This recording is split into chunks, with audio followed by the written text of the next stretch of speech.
அடர்ந்த பசுமை நிறைந்த காட்டில் ஒரு பெரிய சிங்கம் வாழ்ந்தது.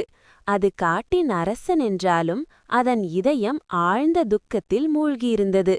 ஒரு காலத்தில் அதற்கு ஒரு குடும்பம் இருந்தது. மனிதர்களின் கொடூர வேட்டையால் அந்த குடும்பம் அழிந்தது. அன்றிலிருந்து அதன் கர்ஜனை பயத்தை அல்ல, வலியை வெளிப்படுத்தியது. ஒவ்வொரு மாலையும் சூரியன் மறையும் நேரத்தில் ஒரு பழைய மரத்தின் கீழ் அந்த சிங்கம் அமைதியாக அமர்ந்திருக்கும். நினைவுகள் அதன் கண்களில் நீராக மாறும். காட்டின் விலங்குகள் அதை பயந்தாலும் அதன் உள்ளே இருக்கும் வேதனையை யாரும் உணரவில்லை. ஒரு நாள் வேட்டைக்காரர்களால் காயமடைந்த ஒரு குட்டி மான் அதன் முன் விழுந்தது. அதை கொல்லாமல் சிங்கம் பாதுகாத்தது.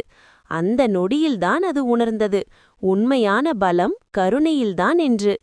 அன்றிலிருந்து அது காட்டின் அரசன் மட்டுமல்ல, அனைவரையும் காக்கும் பாதுகாவலனாக மாறியது.